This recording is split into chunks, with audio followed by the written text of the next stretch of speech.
They say success is the best revenge. Maybe it is. But no one tells you what comes after you've achieved everything you once dreamed of. When the applause fades, the business empire stabilizes, and your penthouse becomes just another quiet room echoing your own thoughts. I had it all by 30. Cars I once drooled over as a teenager sat in my garage, untouched. My calendar was full of meetings, flights, deals. But at night, when the city lights flicker outside my glass walls, I'd often wonder, what's the point of all this if I don't have someone real to share it with? I had dated before. Models, influencers, women who were dazzling and flawless on the outside.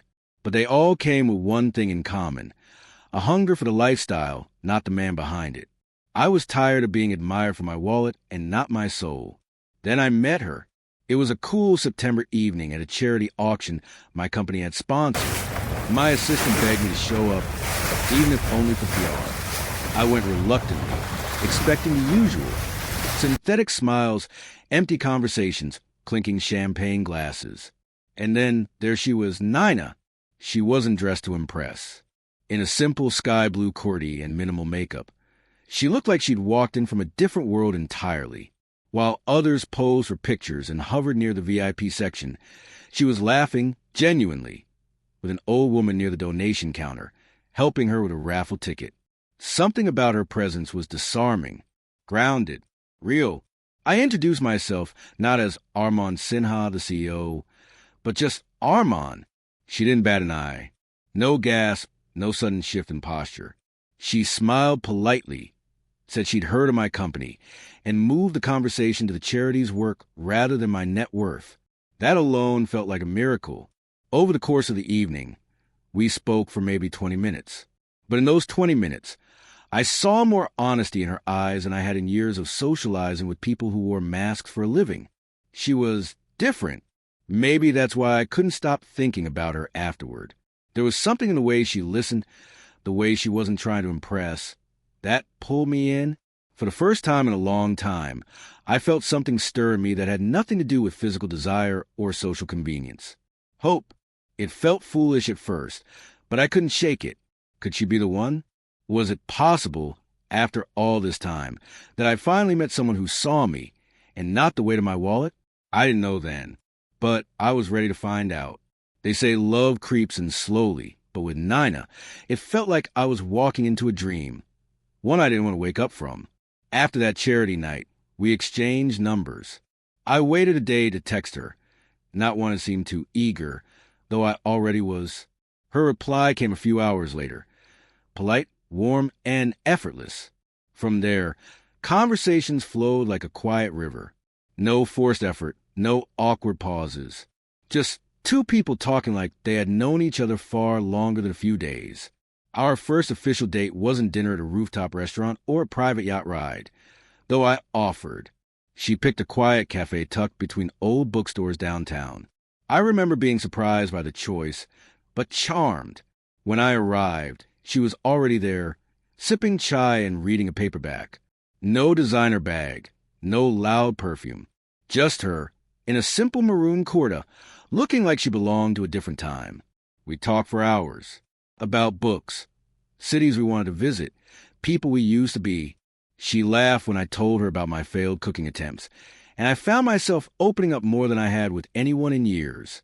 Something about her made it easy, like she wasn't judging, just listening, really listening. Over the next few weeks, we saw each other often. Walks in the park, roadside momos, sitting in the back of my car listening to music instead of rushing to parties. I'd never known that silence with someone could be so comforting. And what struck me most, she never asked for anything. No gifts, no lavish dinners. Once, I surprised her with a diamond bracelet. Nothing flashy, just elegant. She smiled, thanked me, and gently gave it back, saying, "I don't need things, Armand. I just like spending time with you." It was the first time in my life a woman had returned a diamond. I remember lying awake that night, staring at my ceiling, wondering if I'd finally found someone untouched by greed. Someone real. The kind of love they write poems about. It scared me a little, how fast I was falling. But it also felt right. I told her things I had never told anyone. about my childhood, how my parents' constant fights made me swear I'd never settle for loveless companionship, about how I built my company from scratch, and how success brought more loneliness than joy, about the betrayals I had faced, the friends who became leeches, the women who saw me as a golden ticket. She listened with an empathy that felt sacred. Her eyes didn't drift. She didn't try to fix me. She simply stayed present, nodding at the right moments, squeezing my hand when I faltered. "You deserve someone who sees your heart, not your house," she once said softly. I believed her. I started making plans in my head, introducing her to my family, maybe taking a trip together. For the first time in a long time, I saw a future with someone that didn't feel transactional. With her, it wasn't about image or influence. It was about peace, about coming home to a person, not a place. I was in love, fully, blindly, beautifully in love. And in that perfect illusion, I thought I'd finally won the battle I've been fighting for years. But some dreams are too perfect, and some illusions too powerful. I didn't know it yet, but this love, this soft, slow-burning, all-consuming love, wasn't what it seemed. Not even close.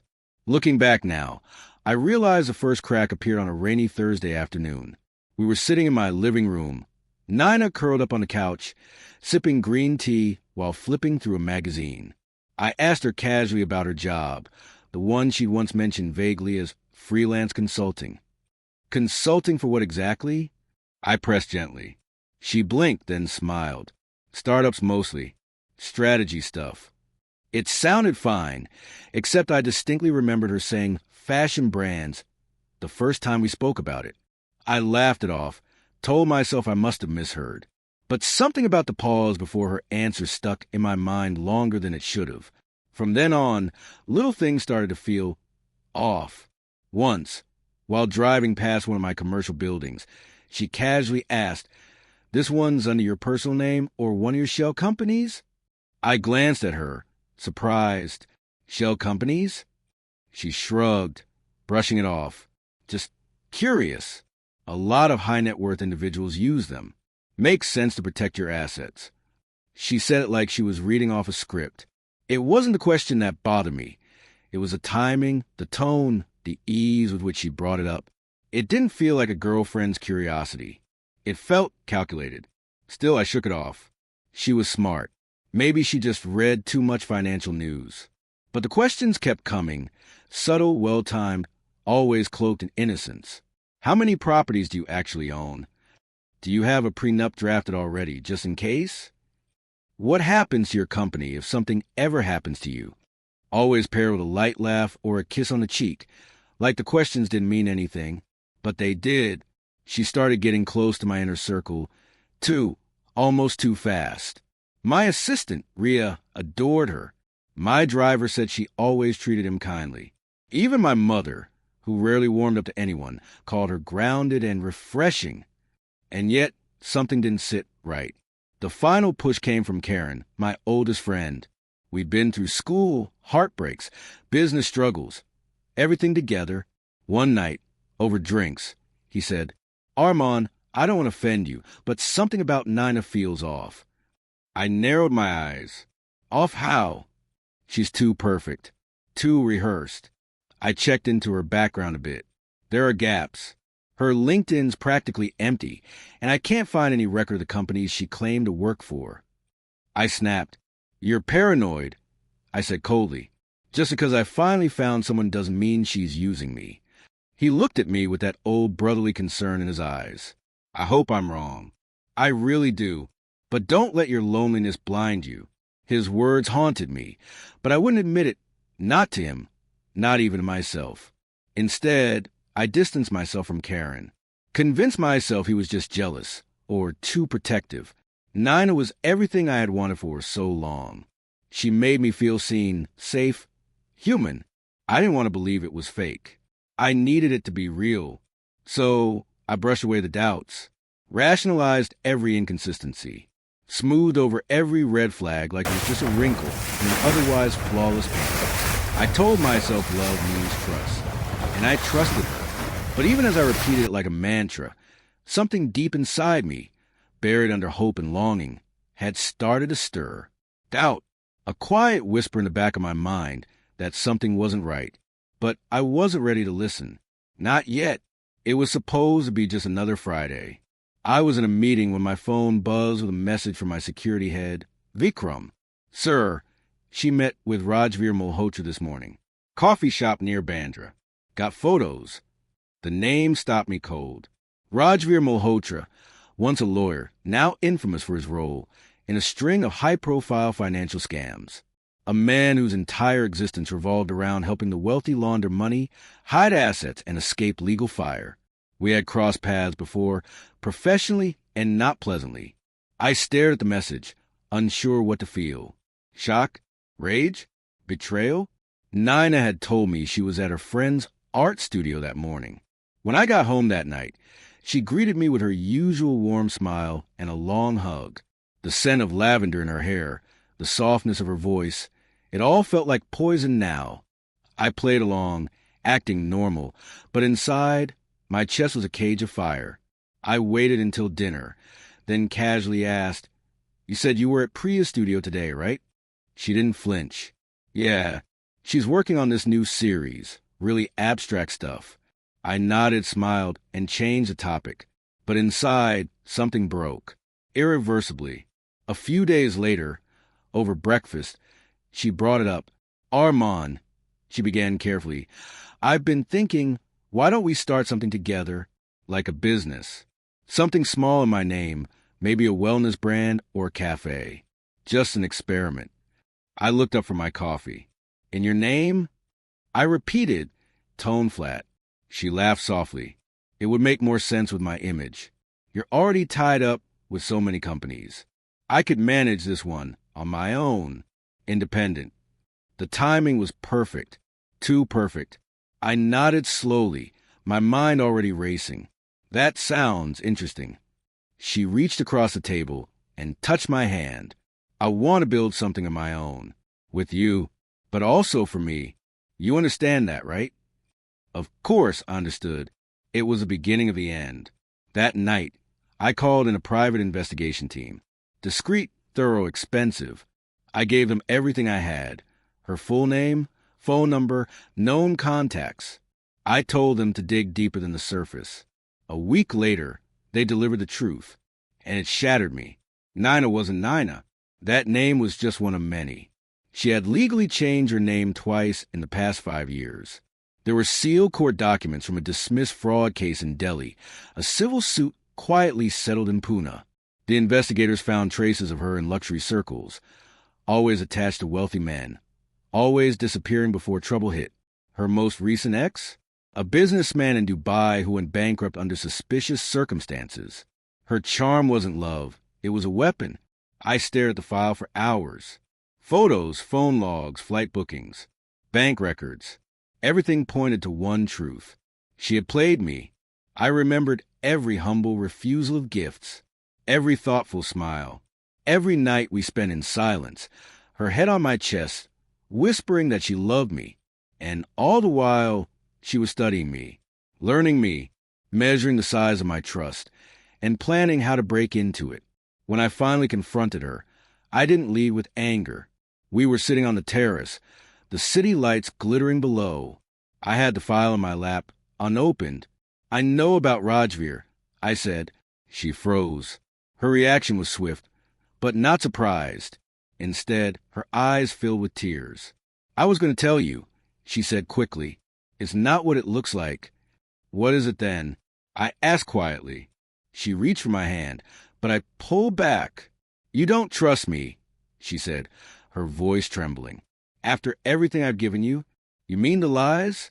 The fake name? The lawsuits? The con?" Her face changed in an instant from wounded to cold. The mask slipped, just for a second. "Do you know what it's like," she whispered, "to live in a world where people like you walk around thinking you own everything? Where girls like me have to pretend just to survive?" I said nothing. She stood up, voice rising. "You think I'm a gold digger? Maybe I am. But at least I never lied about loving you." That line hit me harder than anything else. Because for a moment, a foolish, painful moment, I almost believed her. Almost. But the evidence didn't lie. The timelines didn't lie. She did.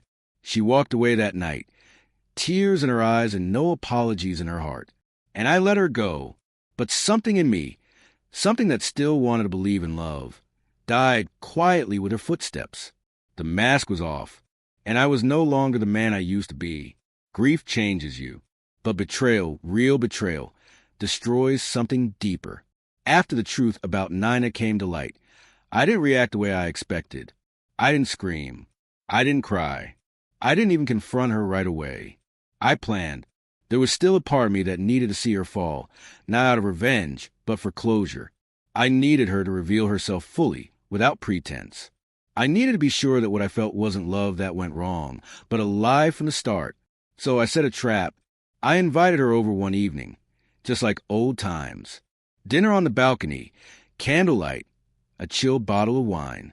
She walked in smiling, dressed in that soft lavender sari I once told her was my favorite.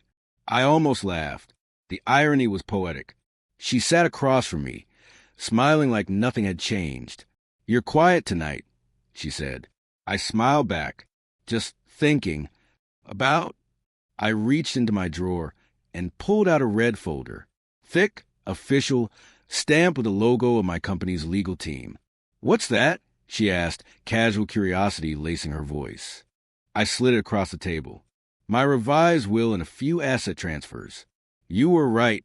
We should build something together. And if something ever happens to me, I want you protected." Her eyes locked onto mine for a second too long. Then she looked down, flipping to the papers. Her hands trembled just slightly. She tried to hide it, but I saw. This was it. Her performance started slow. "Armand, I don't even know what to say. This is so much." I kept my face still unreadable. "You don't have to say anything. Just sign your part so we can get started. I want everything set up before we announce the launch of the new venture." She swallowed, blinked, then smiled. That smile, the one that once disarmed me. Now it looked sharp, calculated, plastic. "Of course," she said, reaching for the pen. "I trust you completely." That was all I needed. I stopped her hand. "You don't need to sign anything," I said coldly. "None of it's real." She looked up slowly, eyes narrowing.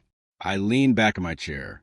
"There's no transfer, no company, no will, just copies, just bait." The mask shattered. Her smile vanished, and for the first time I saw her, truly saw her. Not the sweet, humble girl from the cafe. Not the woman who held my hand in silence under the stars.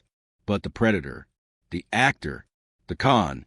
"You lied to me," she spat, eyes burning now. I tilted my head. "No, I just played your game. For once." She scoffed and stood up, arms crossed. "So what now? You think you've outsmarted me? You're just another rich man playing victim because he couldn't keep his emotions in check." I didn't respond. I just watched her. She continued, voice rising with venom. "You know what your real problem is, Armand? You believed in love, like some boy in a fairy tale. Love isn't real. It's leverage, a tool, a game. And I was just better at playing it." There it was, the truth, raw and bitter. She stepped closer. "You think you're special? You're not. You're just another man who wanted to be worshipped for his money, but pretended he wanted sincerity. I gave you what you wanted, a fantasy, and you paid for it." I clenched my jaw, heart pounding in my ears. It wasn't the money. It was everything else. The trust, the late-night talks, the feeling that maybe, just maybe, I wasn't alone in this world. All fake, all part of her act. "You never loved me," I said quietly. She laughed. "Of course not." Silence stretched between us like a knife. She picked up her purse. "Thanks for dinner. And the show. You're not the first man I've fooled. You won't be the last." Then she turned and walked away. No apology. No shame. And I let her go. I sat there long after the door clicked shut, the candles burning low. I didn't move. I didn't cry. I didn't feel rage or despair. Just emptiness. That's when I realized this wasn't heartbreak. This wasn't lost love. It was something else entirely. She wasn't a mistake. She was a lesson, a reminder that not all beautiful things are meant to be held. Some are meant to be warnings. Some are curses in disguise. And what I had felt with her, that wasn't love. That was a curse that I didn't chase her. I didn't scream or threaten or beg. I simply made a few calls. My legal team moved fast. Every shared asset proposal was shut down, access revoked, non-disclosure agreements reviewed. The private investigators handed over enough documentation to open a case if I ever decided to press charges. She had danced this dance before, but this time she'd picked the wrong partner. I made sure she wouldn't touch a single rupee of my wealth. And then I let it go. Not for her. For me. There was a strange kind of stillness in the days that followed. My penthouse, once echoing with soft music, her laughter, her footsteps, felt cold, stripped bare. But for the first time, I welcomed the silence. I didn't return to work right away. Instead, I traveled alone. Just a few weeks off the grid. No staff. No boardrooms. Just unfamiliar streets and quiet mornings with black coffee and my own thoughts. It hurt. Of course it did. But not in the way I feared. I wasn't mourning her. I was mourning the idea of her. The version of her I built in my head. The comfort I wrapped around my loneliness like a blanket. I had wanted love so badly. I mistook performance for affection. I thought I had found someone who saw me beyond my wealth, my status, the noise. But all she saw was opportunity. It wasn't just her deception that broke me. It was how easily I let it happen. I'd ignored the signs, the inconsistencies, the warnings from people who truly cared. Why? Because I was tired of being alone, tired of doubting every smile, questioning every motive. I was desperate to believe that someone, somewhere, could love me without conditions. That desperation made me blind. But not anymore. I've learned that peace doesn't come from having someone next to you. It comes from being able to stand alone without breaking. It comes from trusting your own judgment, even when the world tells you just go with your heart. Love isn't a fairy tale. It's not soft background music and perfect dinners. It's real, flawed, raw, and it cannot exist where manipulation lives. Will I love again? I don't know. Maybe. Maybe not. Right now, I'm learning to love something else, my solitude. It doesn't lie. It doesn't smile with hidden motives. It doesn't promise forever only to vanish in the night. I don't hate her. I don't wish her harm. But I will never forget what she taught me. That not every beautiful thing that enters your life is a blessing. Some come with charm, sweetness, and promises that drip like honey, only to leave behind rot. She wasn't a lover. She wasn't a partner. She was a lesson wrapped in silk and smiles. And now I see her for what she truly was. She was not love. She was a curse dressed as a blessing.